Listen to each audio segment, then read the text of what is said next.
Bollywood actor Manoj Bajpayee हमेशा से अपनी फिल्मों से लोगों का दिल जीतते आए हैं। मनोज बाजपेयी फिल्म इंडस्ट्री में उन चुनिंदा एक्टर्स में से हैं जो अपनी एक्टिंग से जादूगरी जगाना जानते हैं। लेकिन एक्टर का इस तरह लोगों के दिलों में छा जाने का सफ़र छोटा या आसान नहीं रहा है।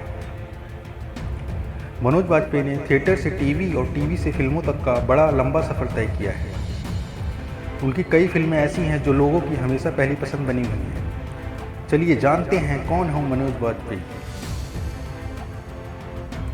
मनोज बाजपेयी का जन्म 23 अप्रैल 1969 को बिहार के पश्चिमी चंपारण के छोटे से गांव बेलवा बहोरी में हुआ था। मनोज बाजपेयी की शुरुआती पढ़ाई के बारे में बात करें तो उन्होंने केयर हाई स्कूल बेतिया से अपनी स्कूल की पढ़ाई की है। इसके आगे की पढ़ाई के लिए मनोज ने दिल्ली का रुख किया है और वे रामजस कॉलेज पहुंच गए और अपना कॉलेज की पढ़ाई को पूरा किया। मनोज ने 3 बार प्रयास किया लेकिन वे राष्ट्रीयनाथ विद्यालय में एडमिशन पाने में असफल रहे। मनोज बाजपेयी का जन्म बिहार के चंपारण के पास एक छोटे से गांव में हुआ था। वो एक किसान परिवार के बेटे थे, जहां उनके पिता किसानी करते थे और मां घर संभालती थी। मनोज बाजपेयी अपने 5 भाई बहनों में दूसरे नंबर पर थे।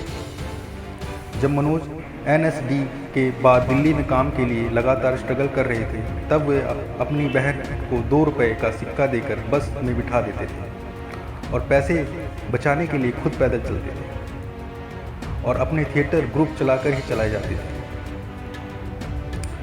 मनोज बाजपेयी के बारे में आपको एक इंटरेस्टिंग बात बता दें कि उन्होंने अपने स्ट्रगल के समय में ही दिल्ली की एक लड़की से शादी कर ली थी, लेकिन यह शादी लंबे समय तक नहीं चल पाई और मनोज और उनकी पहली पत्नी 2 महीने में अलग हो गए। मनोज बाजपेयी को बचपन से ही थिएटर में रुचि थी और NSD के बाद में तो अलग ही मनोज नजर आने लगे थे।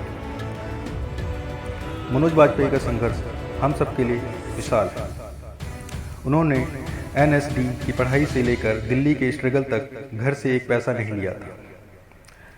बता दें कि मनोज बाजपेयी को NSD ने 4 बार रिजेक्ट किया था। इसके बाद उन्होंने सुसाइड का मन बना लिया था, लेकिन बाद में दोस्तों को समझाने के बाद वो नुक्कड़ नाटक में एक्टिंग करते रहे। उन्होंने नुक्कड़ नाटकों के साथ थिएटर को भी करना शुरू कर दिया था। उन्होंने 1 मिनट की फिल्म द्रोहकाल से बतौर एक्टर डेब्यू किया। मनोज का बड़ा ब्रेक मिला साल 1994 में आई फिल्म बेडिट क्वीन ने।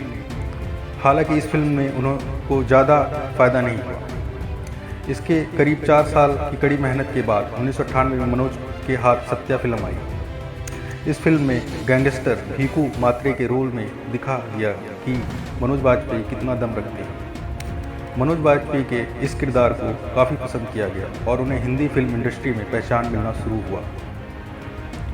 मनोज बाजपेयी उन कलाकारों में से हैं जो छोटी सी जगह से उठकर आए हैं और अपनी काबिलियत के दम पर बॉलीवुड में जगह बनाई है। वो अपनी दमदार एक्टिंग के लिए भी जाने जाते हैं।